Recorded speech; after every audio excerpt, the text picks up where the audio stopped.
Good evening and welcome to the Two Deep, a football podcast. With us as always, Jeff Chadiha from the NFL Network, NFL.com, Eric Eager from Sumer Sports. He's the reason we do double duty tonight. If you're just a subscriber to the Two Deep podcast, we also do a Kansas City Chiefs podcast, Red, Gold, and Bold. We're doing both of those tonight if you catch us via the podcast.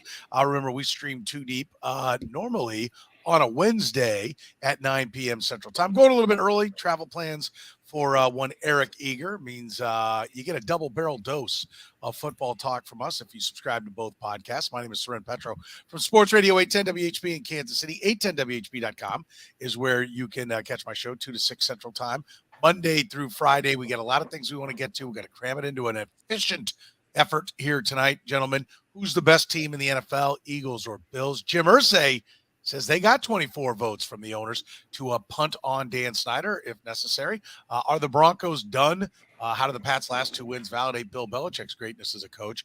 What's more impressive right now, the Jets or the Giants? Did Brady blow it by skipping the Bucs walkthrough to attend Bob Kraft's wedding?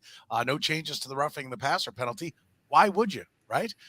Is Lamar Jackson trying to do too much? Does Tua pick up where he left off? If we can get to it all, we will. We'll also tell you what it is we're looking for in week number 7. Gentlemen, let's dive right in with the best team. Impressive showings from both the Eagles and the Bills. Jeff, the Eagles' record is unblemished. The Bills have the one loss, and one of the most improbable statistical losses that you could ever imagine, their loss to the Miami Dolphins. Who's the better team in your mind? Bills. Yeah, Bills. Look, I love Philadelphia, and I was looking forward to this conversation after all the trash you talked about their offense last week going in against that dominant doomsday Dallas defense. But, man, the Bills have everything you want. And, in fact, they're not even at full strength. Probably their best defensive player is not even playing yet, Tre'Davious White.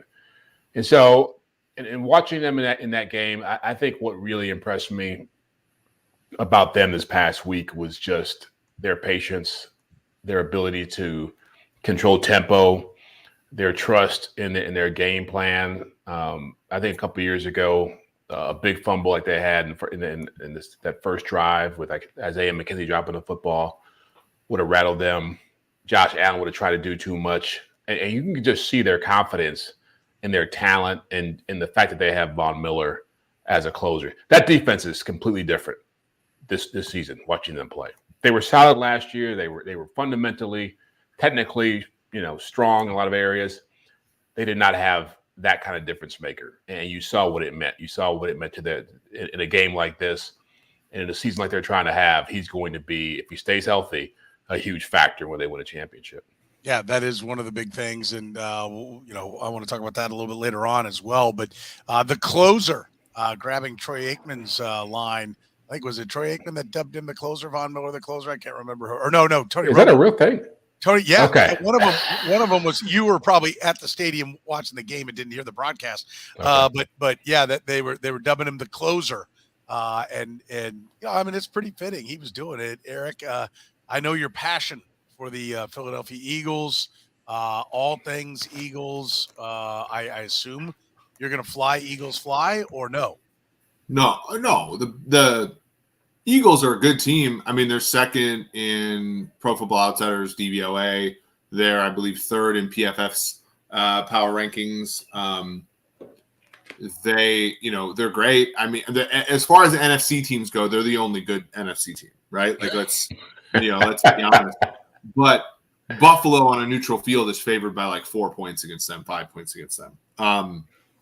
Because I think the Chiefs are better than the Eagles and Buffalo was 2.5 3-point favorites against the Chiefs in Arrowhead. So that just shows you the strength of the Bills. You're right. Von Miller, right now 26 pressures, he's involved in 6 sacks. He's run around both tackles for the Chiefs all day. To Jeff's point, that defense is just taking another step, right? You look and, back, last year, I think a Tre'Davious White injury, and in fact it did happen, against a good offense was the death knell for them because the pass rush they couldn't, but you get Miller in there, it adds to what Gregory Rousseau can do. It adds to what Ed Oliver can do. It adds to what other folks can do along that defense. and Boogie Basham, for example, early on in the season, that kind of thing. Matt Milano is playing terrifically because he doesn't have to have the weight of the world, in front of him as a linebacker.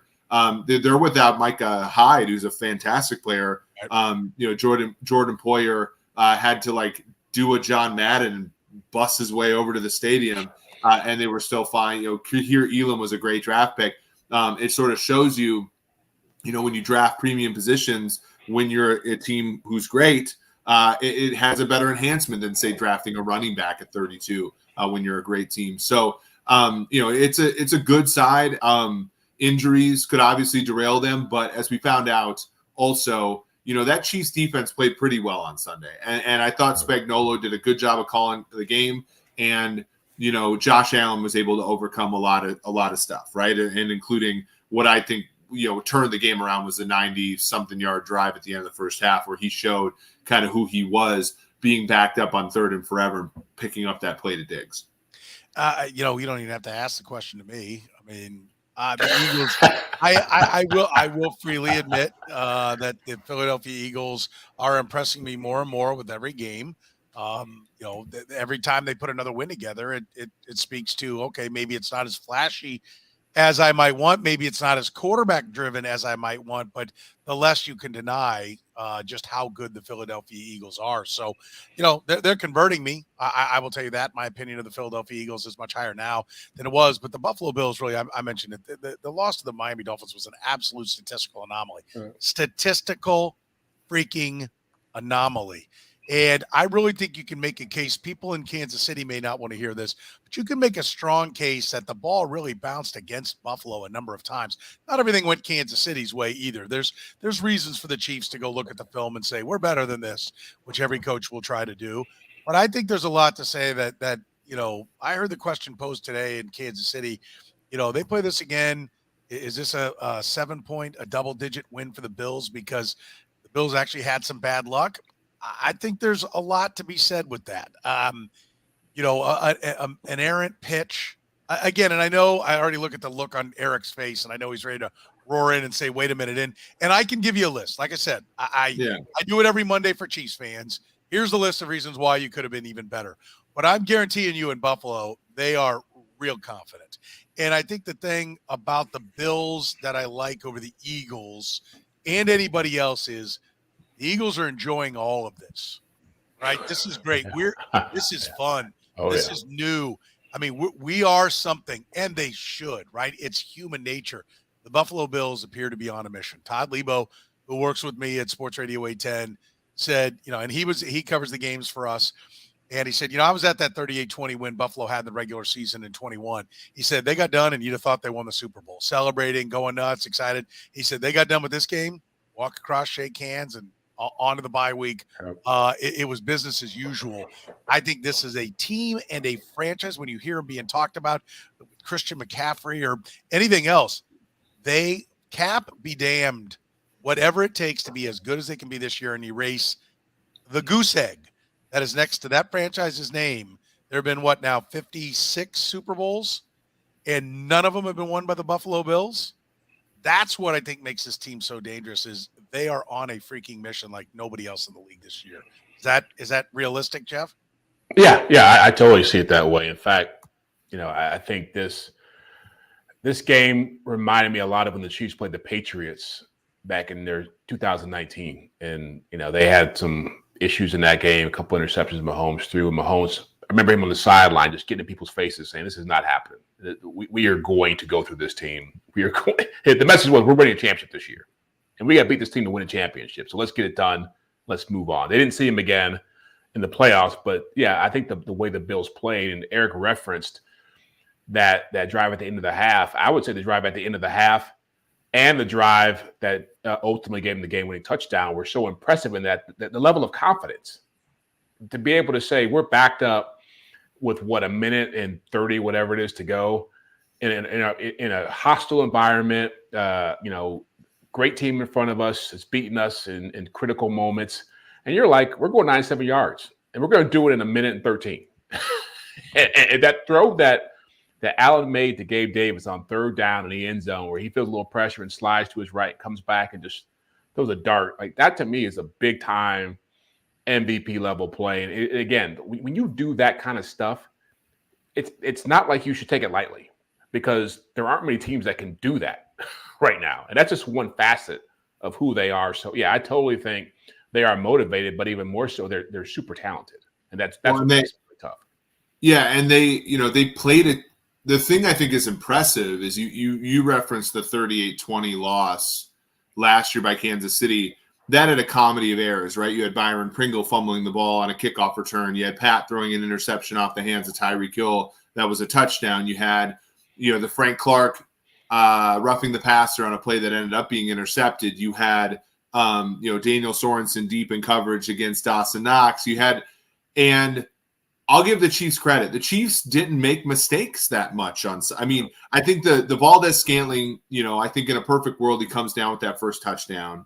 But at the same time, for the most part, I thought the Chiefs played a good game. Their defense, again, you take, and you can't do this, but you take away the end of the first half and the end of the second half, there's 10 points in the middle. Like they played good defense, and some of it was aided by Buffalo. I think the fourth down in the red zone, if Isaiah McKenzie doesn't fall over, maybe that's a touchdown. There was the one play where they ran on 4th and 3 on the Chiefs end. They ran 4 goes, and they thought Josh Allen was going to be able to just run against man coverage. And the Chiefs played really good, disciplined rush and got to Allen and made him throw the ball away. The Chiefs played a good game, and Buffalo beat them. I think that's the difference between this year and last year, which is the Chiefs were playing horrendously at this time last year, and Buffalo came in and kicked their ass. This year, the Chiefs, I thought Andy called an okay game. I thought Spags called a very good game, and they did have injuries. Don't get me wrong. And poor Joshua Williams is out there division. Like he played the same level of college football as me, and he's out there trying to guard Stephon Diggs and guys like that. But if you're the Bills, you have to feel good because you went into Arrowhead, a place that has been bad for you in the playoffs. You got a good punch from the Chiefs, and you beat them. And I think it bodes well. Now, and the division's weaker than you thought, right? The Patriots aren't that good. The Dolphins aren't as good as we thought. And, the Jets, I don't think anybody believes the Jets are going to be that good, even though they're 4-2. So you have a track to the 1 seed. And the 1 seed, as Chiefs fans know, because we had the bye 3 consecutive years, it just makes you have to be less lucky on the way to the Super Bowl, right?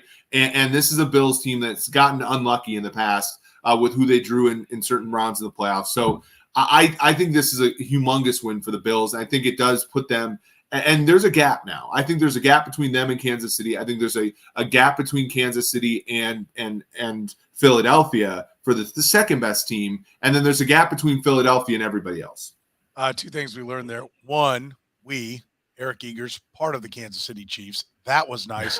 2, Eric Eager should have been drafted in the 4th round is what I heard there when he compared himself to Joshua Good Williams. Athlete. Good athlete. Athletes got to stick together. I hear you. I am not one. I will not make any bones about it. I should not have been drafted in the 4th round. Different story with Eric. By the way, hit that like button, that love button, the subscribe button. It does wonders for us if you could, for everybody on the stream. And, of course, when you're on your podcast as well. Jim Irsay was quoted today as saying that there are 24 votes. He believes there are 24 owner votes to vote Dan Snyder out. And this was said around, I want to say 4 o'clock or so, 4 Central Time. This was put out there. That's giant, Jeff. We've seen this. There is a precedent for this, but it's in the NBA. Donald Sterling was tossed out. I think the allegations, what's been alleged in different stories that have been written about Dan Snyder are I don't want to say as disturbing because it puts you in a position of saying what's worse, but clearly a very sexist, very very dysfunctional at best. That's the best way to put it. Workplace were the Washington Commanders for many, many years.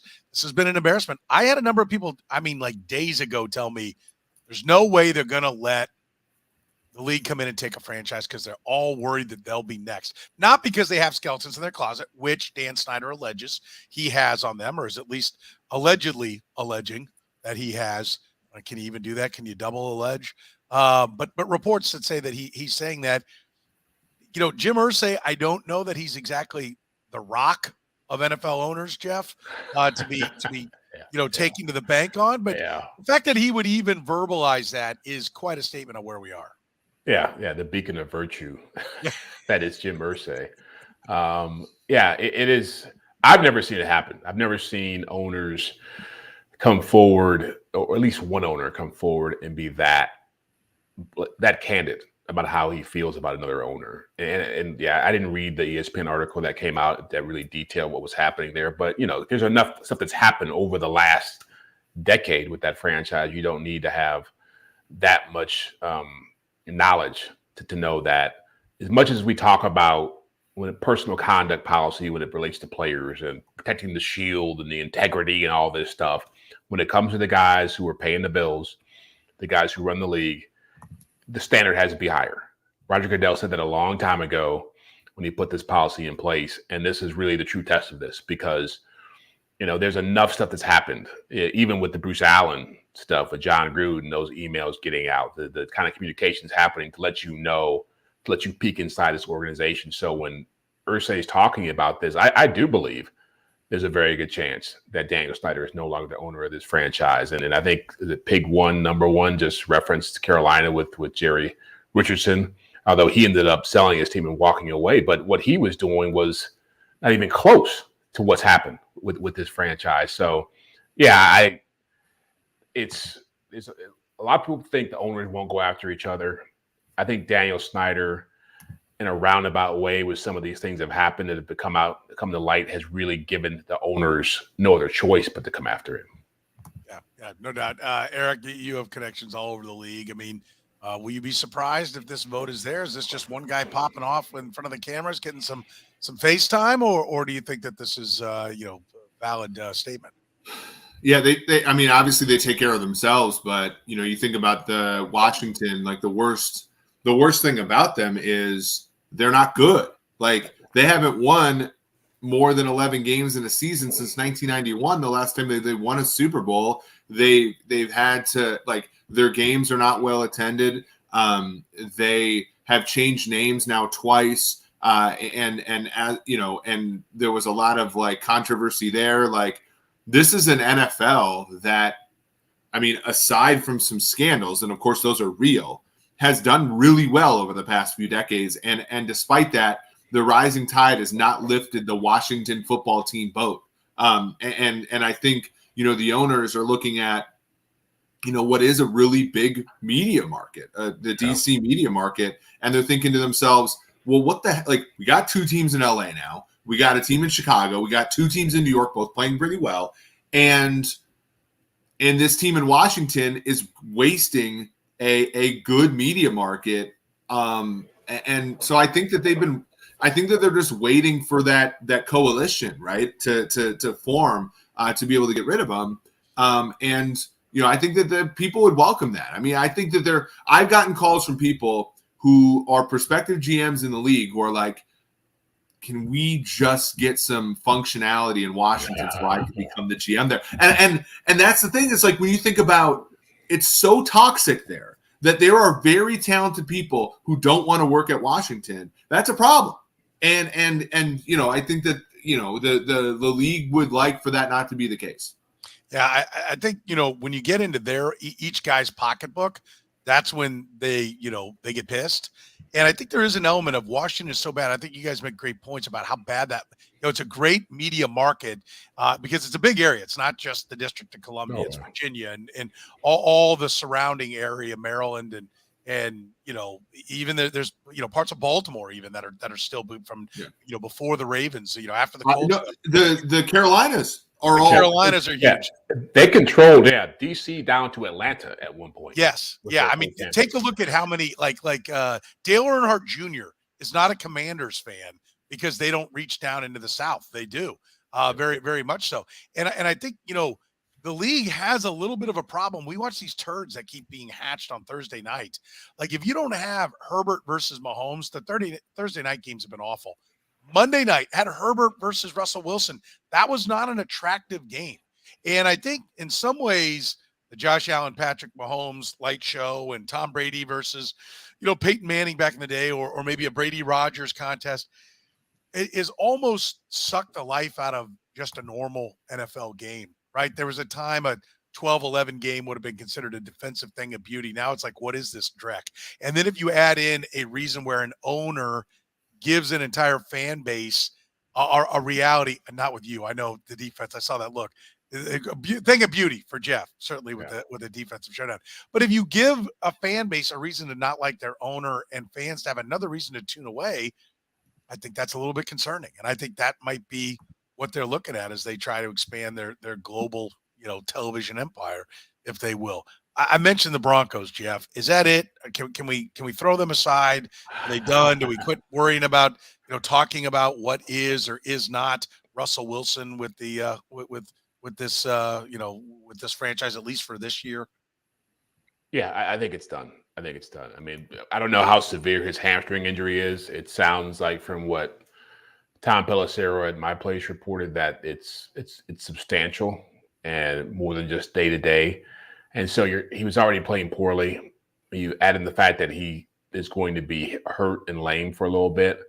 I don't see how it works. And it's gotten to the point now, I feel really bad for their defense because as much as we talk about how much of a crap show this is, their defense has been outstanding for 6 weeks. I mean, they've been lights out, just even in that game, it's like they really neutered the Chargers offense. And I don't know how what's scary about it now is you see the behavior on the sidelines, the behavior KJ Hamler after he gets missed by Russell Wilson in the end zone, banging his helmet on the turf. You saw Jerry Jeudy and Melvin Gordon talking on the sideline back and forth about what was happening. You heard Melvin Gordon after the game talking about, I don't know why I'm not playing, even though you fumbled every time you touched the football.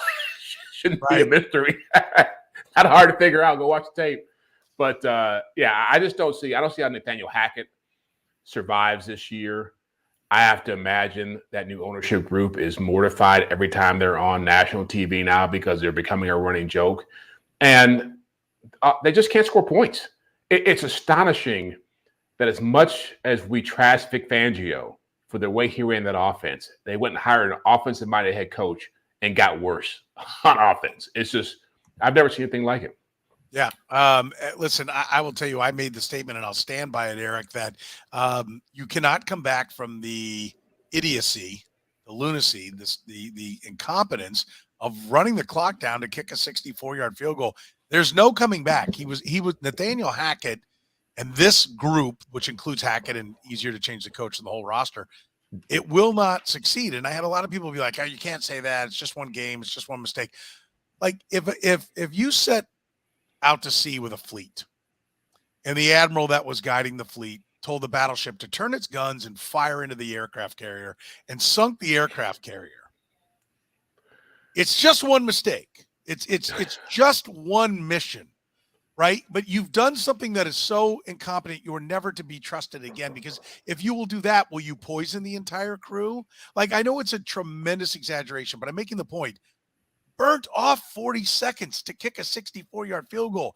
That's an infected team. There's no, and then Russell Wilson being a different kind of guy, Eric, this thing has been doomed since that moment, has it not? I think it was actually doomed by the fact that they hired Nathaniel Hackett to lure Aaron Rodgers, and they weren't able to lure Aaron Rodgers to come to Denver, and they settled for a quarterback that not Aaron Rodgers, right? And a quarterback that is not – I mean, look, the two quarterbacks that played at Arrowhead Sunday, those are the only ones right now, right? We watched Justin Herbert last night. Newsflash, Joe Lombardi stinks, and it means Justin Herbert stinks, right? There are only so many quarterbacks who can overcome problems. And right now, Rodgers and Brady are too old to do so, and people thought that Russell Wilson was. But newsflash, last year's offense, right?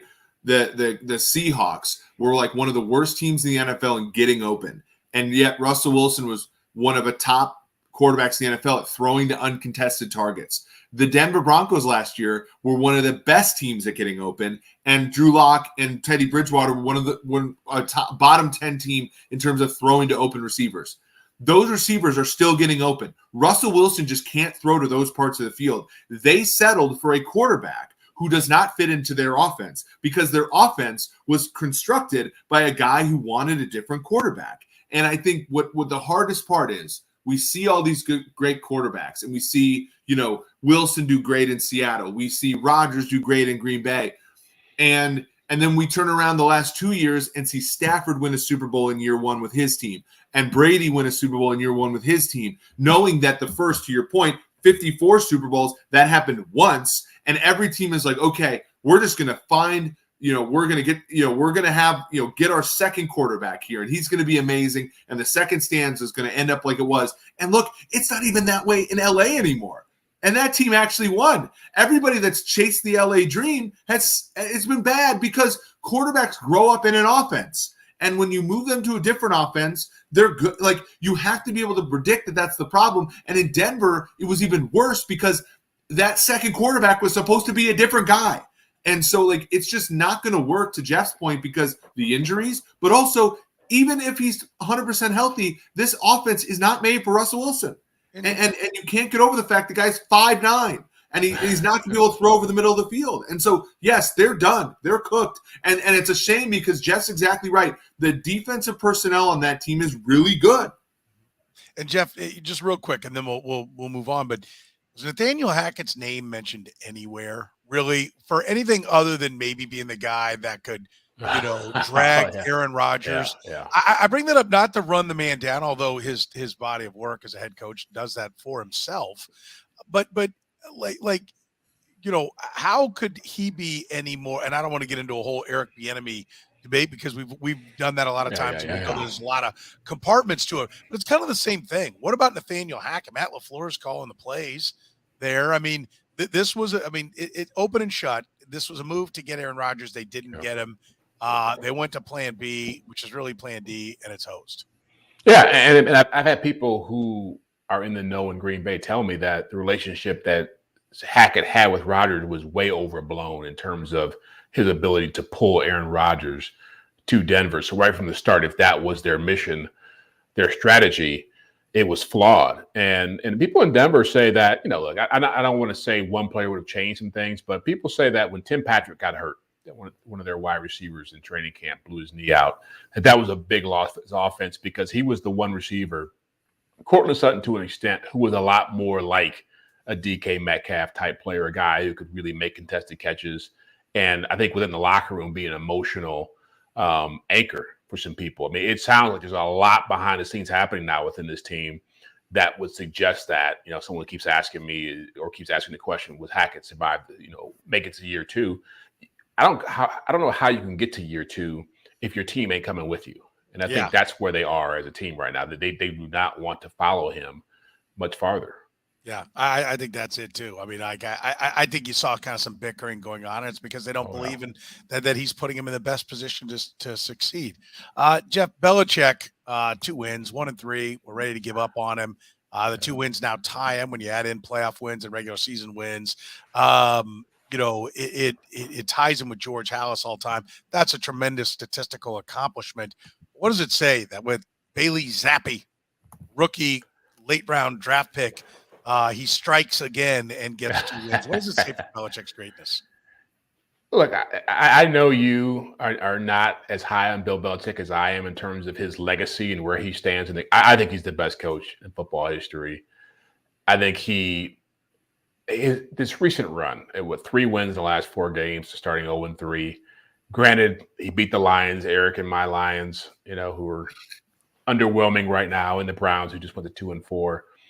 When you have a third string quarterback playing for you and you're winning ball games and you're winning decisively, it does speak to your ability to still coach. And so maybe there is something about him that still resonates with today's league. I haven't watched him that closely, but knowing people who watched him a lot, I keep hearing this Zappi kid is making a lot of plays. Their offense has come to life. They're more energized throwing the football down the field.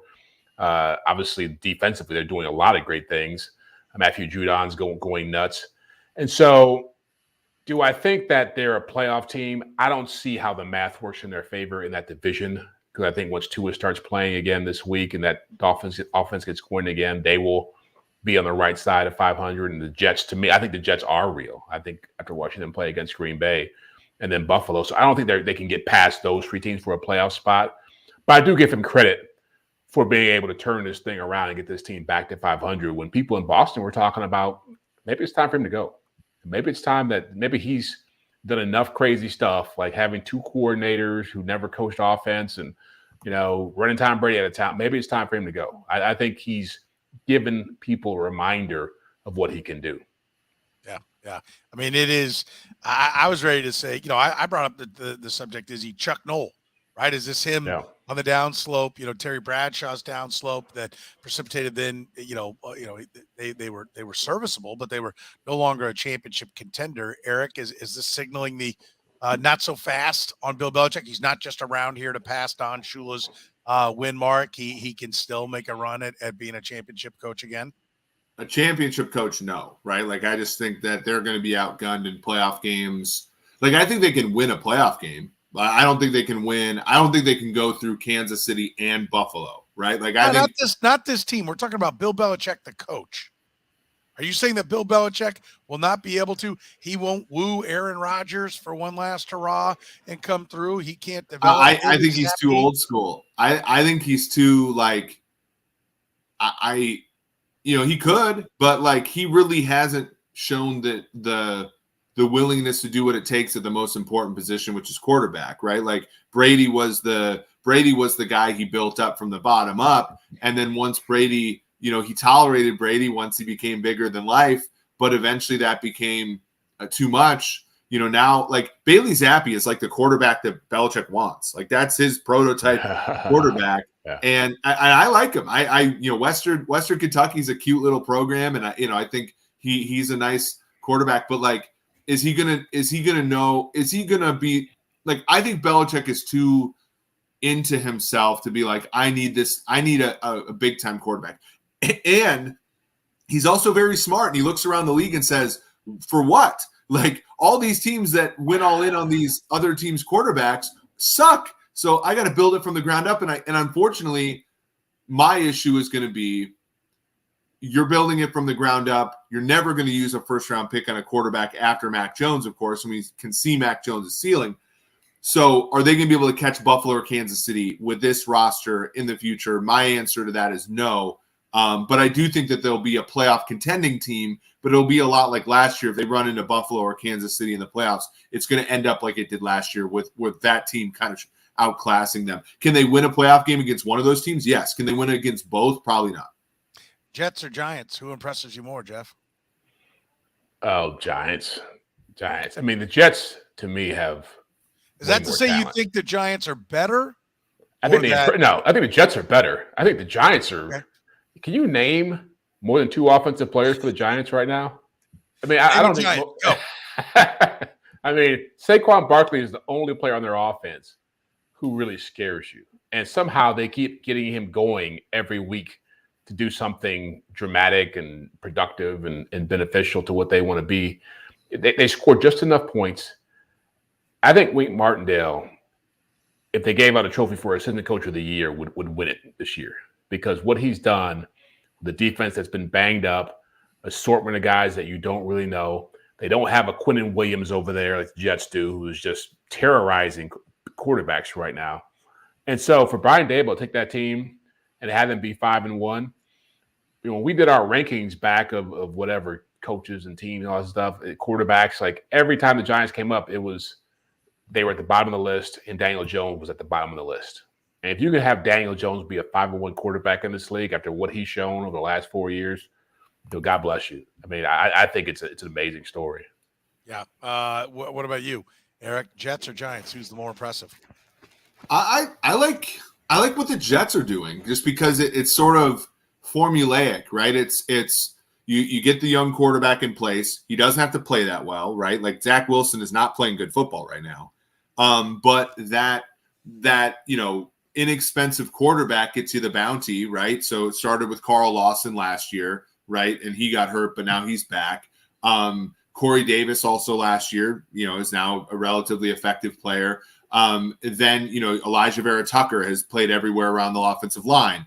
You have Laken Tomlinson. You have, you've built that offensive line. You have 2 tight ends, Conklin and Uzama, who you were able to acquire in free agency. You have the 2, early draft wide receivers in Elijah Moore and Garrett Wilson. And then on the defensive side of the ball, you got DJ Reed and Sauce Gardner. Jordan Whitehead you signed. You get Mosley finally playing a little bit. And then, it's butted up, right? Like you can overcome the quarterback being young and growing with that roster. Like the Giants, to Jeff's point, like I think it's a lot. Like, look, you needed a meltdown from the Ravens. The Ravens are the first team in NFL history to have a 500 record after 6 games, despite leading by 10 or more points in all of those games.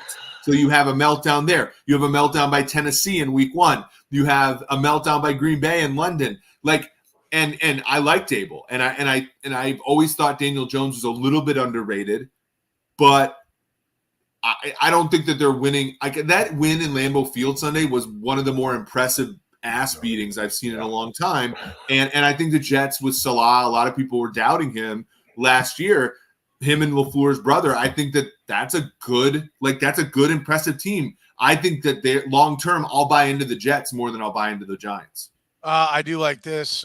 We asked, can you name a Giant? We got a couple of guesses. Kiki Barber, Matt, nice try. Ruben Drones. Cam says Phil Simms. There we go. Jeremy Shockey. Jacobs won a Super Bowl as a running back. Yeah. Y.A. Tittle. Throw me down for Y.A. Tittle on this one.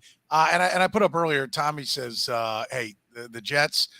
Whoops, that was about the Lions winning. Okay. I went up too far on Tommy's. Let's see. Here it is. The Jets are this year's version of Marty's Chiefs back in the 90s. I think yes, you're not. I talked with Dan Schwartzman, who covers the Jets in New York, and I said, hey, are you really okay at quarterback there? I mean, 1 touchdown, 2 interceptions the last 3 games, and I got what I got. Part of the reason I was down on the Eagles because I got the same thing like 2 or 3 weeks in by the Eagles about Jalen Hurts. He knows how to win. He's managing the game. Jalen Hurts has gone on to do more, so I'm buying in more.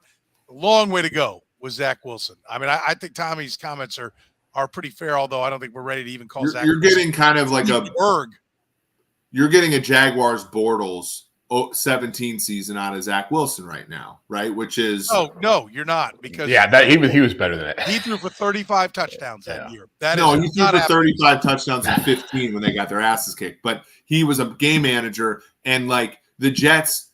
When you read off the investments they made in their team, right? Like all of a sudden they bubble up and the quarterback's not a nightmare and the schedule is, favorable in hindsight. And that's how you end up, building the thing up. Now, can they stay healthy? Like I think an injury or two to that team, it's curtains for them because the quarterback can't overcome things. But right now, I think, they put together something impressive there. And Joe Douglas, to his credit, and something I didn't like them doing, they traded up to have 4 picks in the first 36. The Breece Hall pick, now, I don't think Breece Hall is any better than Kenneth Walker, but he's playing well right now. The Jermaine Johnson's barely playing, but then the 2 guys they got in the top 10, right? Garrett Wilson's a house, and obviously Sauce Gardner's probably the second best rookie corner right now behind the guy from Seattle. I do love it. The Giants keep coming in. Mark Bavaro, Pat Summerall going way old school. Danny Cannell, Dave Brown. Getting them all coming out there. Did Tom Brady blow it by skipping the Bucs walkthrough, Jeff, and going to Bob Kraft's wedding? It's not just skipping the walkthrough; it's what he went to. Oh, it's a buddy's wedding. How many guys? I don't care who your buddy is. How many guys are excused from an organized team activity of any kind to go to a buddy's wedding on a Friday night? Yeah, and someone had a good question, like, why is Bob Kraft getting married during football season? Why is Bob Kraft getting married on a Friday, too? That's right. Can he not afford the cost of the facility on a Saturday night when everybody else gets married? He had to go the cheaper route with Friday. What the hell is that? Yeah. Maybe the guy gets sweaty in a tuxedo, guys. Let's think about the other people here. That's right. Ball wedding, you're not sweating everywhere. I'll say this for Brady. he's made it interesting. And I don't think missing a walkthrough is what led to them losing that game. But I do think he's really starting. We talked about this about older quarterbacks. They have to get knocked out of the game. And I thought it would be an injury that would do it to him. I think it's just going to be just his personal life. His allegiance to Bob Kraft. Yeah, Bob Kraft and his wife and all this that's happening around him. I just think he's just, the optics of it are bad, but I just don't know. I don't see Tom Brady doing that 3 years ago, let alone 5 years ago or 10 years ago. He'd be so about football. And I think he's gotten to a place now where he obviously won the championship a couple of years ago. That was a great defining moment for him. And I don't want to say he doesn't care, because I know he cares about football, but I think there's a little piece of him now that is like moving into this place that you get to when you're middle aged and you kind of want to enjoy life a little more, and you kind of want to let your hair down and things, don't want to take things too seriously. You become a lot more introspective and philosophical. And I think that doesn't make you a great quarterback. I think it makes you a really, evolving person. And maybe that's what I'm seeing here. I think he's becoming a more evolved person. It's beginning to affect that team, because that team is still made up of a lot of guys who were there before he showed up, and they needed somebody to come in and be a galvanizing force, somebody who would take him out to the local park when the pandemic's going on and have him working on plays. That's not Tom Brady anymore. Yeah. Tom Brady's a guy showing up and with the ring and the reputation, and it's all great for that. But that stuff is not going to get this kind of team through adverse moments, through injuries, and that's where I do wonder, because defensively they have taken a huge downturn, and obviously offensively they've had tons of injuries, but he's the kind of quarterback now who needs help around him, and the players around him are not playing at a high level, and he's not putting the kind of work he used to put in to make himself great. Yeah, Tommy pointed out, he said, did you see Robert Kraft's bride? He had to get married ASAP before she changed her mind. Yeah, I was going to make a joke about that. She's a youngin'. I'm going to say no. Because he began, we read today, dating his bride in 17. Do you know where he was in late January of 19? On the Sunday, there's a word for championship game, and she ain't left yet. She didn't leave then. I don't think they're in any kind of hurry. She's permissive, we'll say. She's tolerable, I think I will say.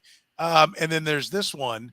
From CNL Sooner. Perhaps one of the Bucs O-line should have said to Brady and yelled at them. He corrected this. I'll put the correction. He corrected later. Perhaps one of the Bucs O-linemen should have said, we talked about this on Friday, Tommy. Where were you when he was unloading on the offensive line? Like, that's becoming more of a regular thing. And Eric, is it him? Like, okay, it's not going the way he wants, and he doesn't see the answer. So he's now starting to bark at everybody around him. Yeah, I mean, he's not playing great. We've seen this before. We talked about this last week where, I remember him yelling at Aaron Dobson on the, sideline in the 13-year. Like, he's had bad supporting cast. This is not necessarily a bad supporting cast, but that offensive line, you don't have Stinney, you don't have Jensen, Marpet retired. Like, it's not, it honestly made sense for him to retire in the first place, boys. That's what I don't get. Yeah, and him coming back, he must really hate reading books. He must really hate his wife. Because it all made sense for him to ride off to the sunset. And I think he's having second thoughts. And hey, do not underestimate, by the way, Rob Gronkowski not being there, because that was his one link. That's his boy. That was his link. That was his boy. Without that guy in the locker room, it's a 45-year-old man and a whole bunch of 22-year-olds. And you saw what Todd Bowles said. I can't remember if it was before or after the game, but Todd Bowles says, a lot of people here are living off that Super Bowl. And, that was, by the way, we talk about Kansas City a lot on this show.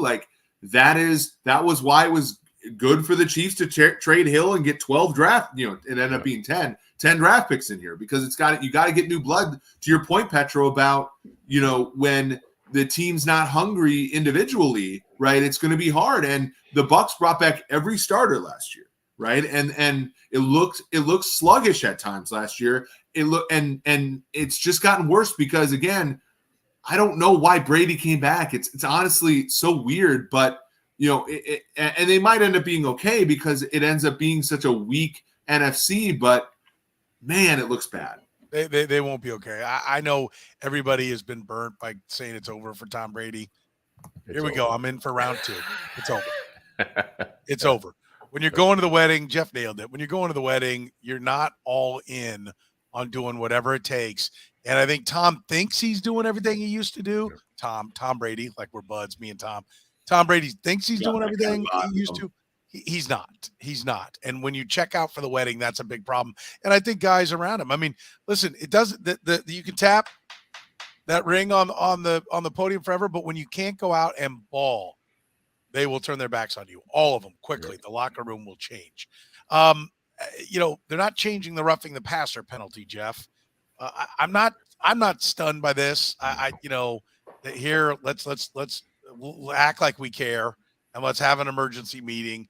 It wasn't an emergency meeting. They had these owners meetings planned anyway, but let's throw it onto the agenda when it wasn't there before. So we'll give lip service to change. But everybody kept watching the next week after, they had 2 bad roughing the passer penalties. So when the ratings didn't go down, they worried about it. They may address it in the offseason, but no change was going to come, was it? No. And they were pretty candid about that, pretty brazen. Like Troy Vincent just came on and said, we are not changing our stance on protecting quarterbacks. That's not happening. And, Richard McKay, referenced a few years ago when they went to the instant replay for pass interference. And I understand that was certainly not a great moment for the league in terms of trying to deal with a situation. And the problem there is that they changed the rule and then tried to implement it and try to get people to buy into it because people were so, apoplectic about it. This time around, they're trying to be a little more pragmatic. Yes, roughing the passer isn't being called as much. It's down by 40%. I get it. But if you watched last night's game with the Chargers and Broncos, there were a couple calls there that were like even worse than the Chris Jones one. Guys barely get touched. Okay, roughing the passer. It's almost like they've doubled down and decided we're going to be even more brazen about how we throw the flags around here. So, look, I get it. A friend of mine is a big NBA scout, and he was complaining about it. I said, look, it's like the NBA. They're protecting their stars, and they want offense. This league wants the quarterbacks upright, and they want offense. And this is the way it's going to be. Yeah, we can talk about this in April or March when they have the competition committee meetings. It ain't changing. Yeah. Eric, this is not a shock to you, is it? No, but I do think that there's going to be a little bit of a pullback. Like there's going to be meetings where like the roughing the passer that happened last night where he hit the guy in the left shoulder and didn't hit him to the ground and laid up and all that kind of stuff, and they still called it. Like that's just a bad call. Like they're going to like, they might not admit mistakes, but they're going to try to stop having bad calls like that, right? Like that isn't even like the rule applied correctly. The Chris Jones thing was not the rule applied correctly. That's also a problem. Like I think that they'll get better at applying the rule correctly, but yeah, I agree. Like nominally, more like what they say out loud is going to be we're not going to shy away from protecting the game because that's and it's especially true this year where scoring is down and games are awful. If you watch, like I was out Thursday night with a group of grad students from UNL after giving my lecture, and they were like, Eric, do you have to leave early? This game's about to be on. I'm like, no, I'm not. I don't need to watch this game. I know what's going to happen in this game. Yeah. It's going to be a privilege. And like, that's me. I love football. And like, I didn't want to watch that game because it was going to be horrendous. And like that, the league has to, and I don't know what prevents that. Like Justin Fields and Carson Wentz were the 2 quarterbacks somehow that these 2 teams preferred. But they want to make sure that we're not watching Taylor Heineke, and we're not watching Chad Henne, and we're not watching those quarterbacks because it's going to be bad if that's the case. I like this one to wrap us up on this topic. It's not the rule, it's the judgment and art being applied to officiating. I would tend to agree. I mean, my frustration, the rule is okay. They're just not applying it. The Chris Jones one was, 1, he wasn't a passer anymore. He didn't have the ball. And 2, Chris Jones put his hand on the ground, and it's full body weight. So, I mean, I think they're not even applying the rule that's there. I also think that the referees are almost just daring someone to, well, this is how it's written. This is what we're going to do, and not actually taking the spirit of the rule into account. Let's talk a little bit about Lamar Jackson. We talk a lot about Lamar Jackson. Is he simply trying to do too much? I mean, you can understand why they can't stop anybody. Does he have to do too much? And no, everyone needs to get off his back. The problem is everyone else around him, and he's trying to put the cape on. Yeah, I think he's definitely trying to do too much. And partly because of what you just said, because of what's happening around him offensively, but also because he wants a new deal. And he knows his whole hope of getting the deal he wants to get, that $230 million guaranteed that Deshaun Watson got, is by getting to a place where you're lifting your team on your shoulder, you're doing superhuman things every week. And like every human being in the world who puts himself in that position, he's feeling that pressure. He's had 2 games the last couple of weeks where it's just like, this is just not worth that kind of money. I mean, especially the game last week where he just had a horrible, horrible interception and then that fumble. When you have those kind of things happening, and I know their defense is taking a lot of abuse because of all those blown leads they've had, but it's really hard to play quarterback in that fashion when you're not Patrick Mahomes, you're not Josh Allen. It's just I think he's just trying to do too much. Yeah, I think we talk about it in basketball all the time. Everyone's like, well, we got to get a stop. You can't give up an 18-0 run. Score 6 points, and it's not an 18-0 run. Get some points on there, and you're not minding. Then it's just a defense playing position. Lamar Jackson, in over his head, cold streak. What do you label where he's at right now, Eric? Yeah, I mean, they get to Sean Jackson in the mix. They didn't have a receiver with that kind of downfield speed this year. Offensive line, they got Ronnie Stanley back finally. He's put together 2 good games. I think that it's starting to round into form a little bit. They got a good game out of Kenyon Drake. But, yeah, Lamar's – I mean, I think all 3 of us were he's a step below the guys we're watching at 425 at Arrowhead, right? And so when things don't go well, things, it can look bad for him. And – Mark Andrews, like the Giants, to their credit, for one, the Giants blitzed 69.4% of the time in that game, which is really, and when your wide receivers can't win, it's all going to be about your tight end, and your tight end is close enough to the football where you can bracket him even in those blitzing situations. And so, I put it on Greg Roman a little bit more than I put it on Lamar, but it is Lamar's limitations. Like we have all said, like Lamar is a great quarterback who's limited. And these teams are starting to find the limitations in him. Last year it was Miami on that Thursday night, blitzing, running cover 0, and making him be precise with the football. And, the hard part for the Ravens is that their defense is not good enough to give him the margin of error that he's had in the past. So it's tough. He was playing like an MVP for the first few weeks, but recently it's regressed a lot.